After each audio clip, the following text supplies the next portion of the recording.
Hello everyone and welcome to Unacademy. मेरा नाम है शिवांगी गौतम और आज की क्लास में हम एक बहुत ही इंपॉर्टेंट डिस्कशन करने वाले हैं।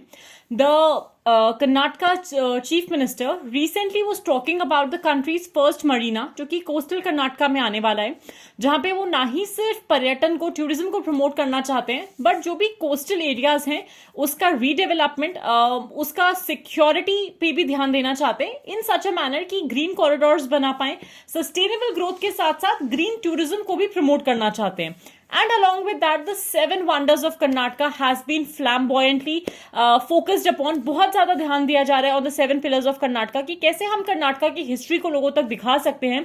टूरिज्म के जो जो चेंजेस पोस्ट पैंडेमिक वर्ल्ड में देखने को मिले हैं, उसके लिए हम क्या क्या चेंजेस एक्सपेक्ट कर सकते हैं। आप अगर कंसिस्टेंटली रिपोर्ट्स देखोगे तो बहुत प्रोमिनेंटली ट्रैवल फिगर्स जो चेंज हुए हैं या टूरिज्म सेक्टर में जो चेंज आया है अमंग्स द एज ग्रुप, वो भी बहुत ज्यादा प्रोमिनेंट फैक्टर प्ले, एक बहुत ज्यादा प्रोमिनेंट रोल प्ले करता है with respect to the increasing tourism activities in India.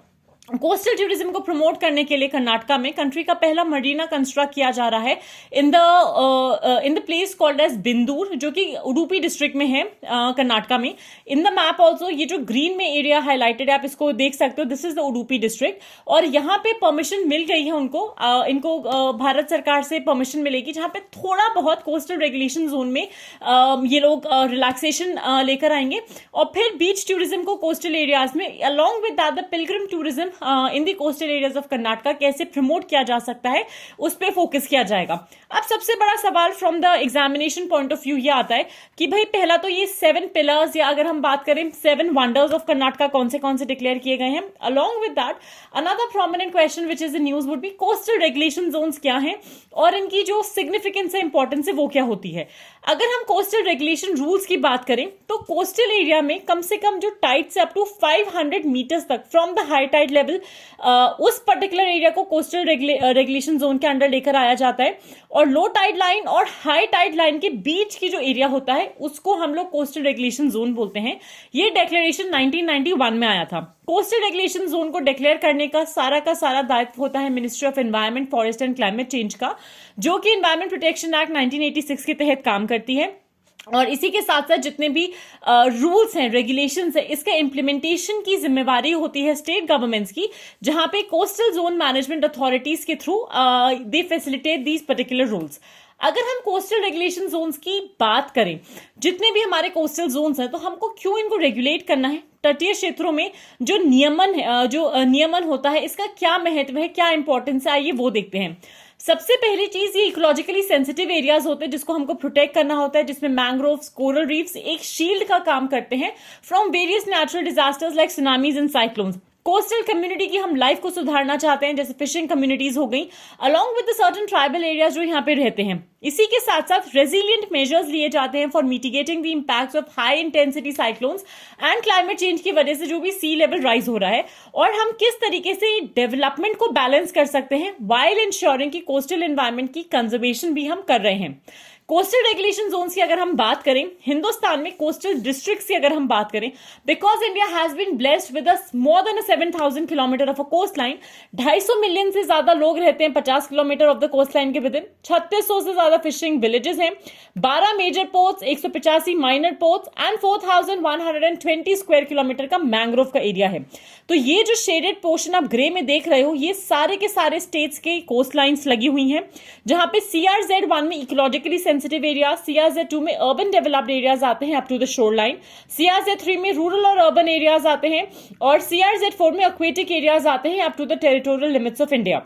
अगर हम CRZ1 की बात करें, CRZ में कोई भी मैनमेड एक्टिविटी लाइक अलाउड नहीं होती है अदर देन द एक्टिविटी, अगर एटॉमिक एनर्जी रिसर्च की कोई भी एक्टिविटी हो, वहां पे कुछ कंस्ट्रक्शन करना हो, only that will be allowed.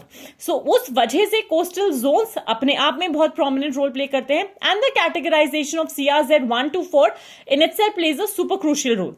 अब हम आते हैं seven wonders of Karnataka programme के थ्रू कि ये सेवन आश्चर्य कर्नाटक कार्यक्रम क्या है, क्यों इसको इतनी अगर आप बात करोगे क्यों इतना फोकस इस पे किया जा रहा है। तो हीरे बिनाकर रॉक टूम्स एक ऐसा पुराना स्ट्रक्चर है, एक ऐसा पेलियोलिथिक स्ट्रक्चर है जिसकी बात की जा रही है, जहां पे इसको मेगा स्टोन एज वंडर भी बोला गया है। ये प्री हिस्टोरिक साइट 800 बीसी से 200 बीसी के अराउंड समवेयर लाई करता है, जहां पे कोप्पल डिस्ट्रिक्ट का गंगावती तालुक है, वहां पे ये mega stone age wonder situated है। फिर दूसरा साइट आया है हम्पी का, जो कि 14th से 16th सेंचुरी के बीच में इसका कंस्ट्रक्शन हुआ था। एक स्टेलर एग्जाम्पल है विजयनगर एम्पायर के ग्लोरियस रूल का, कंस्ट्रक्शन का, जिस तरीके से इस आर्किटेक्चरल वंडर में काम किया गया है। हम्पी एक रीजन से और इंपॉर्टेंट है क्योंकि ये यूनेस्को वर्ल्ड हेरिटेज लिस्ट के कैटेगरी में भी आता है। 7 वंडर्स ऑफ कर्नाटका में अगला आता है गोमटेश्वर टेम्पल, जो कि 57 फुट टॉल टावरिंग स्टैच्यू है गोमटेश्वर का, जो 10th सेंचुरी में बनाया गया था। This is atop the Vidyagiri hill in the Hassan district, और यहाँ पे श्रवणबेलागोला पहाड़ी, या अगर हम बात करें हसन जिले में श्रवणबेलागोला के पास में जगह है, जहां पे इसको एक फिजिकल फिलोसॉफिकल वंडर के रूप में दर्शाया गया है। फिर आता है गोल गुम्बज, जो कि सुल्तान मोहम्मद आदिल शाह ने बनवाया था 17th सेंचुरी में बीजापुर में। अब जो विजयपुर हो गया है, बीजापुर उस टाइम का अगर हम बात करें गोलकोंडा डायनेस्टी के अंडर आता था, जहां पे it has been declared as the architectural science wonder. Mysore palace की बात करें 19th to 20th सेंचुरी के का पुराना ये पैलेस, जो कि हर साल दशहरे पे खूबसूरती से सजाया जाता है। वर्ल्ड फेमस इसमें अंबा विलास पैलेस है, जहां पे वुडियार डायनेस्टी प्रेजेंटली भी एनविजन रहती है, और इसको रॉयल हेरिटेज वंडर की कैटेगरी में रखा गया है। जॉग फॉल्स की बात करें, the natural wonder on land, जो कि हिंदुस्तान के सबसे ब्यूटीफुल वाटरफॉल्स में से एक है।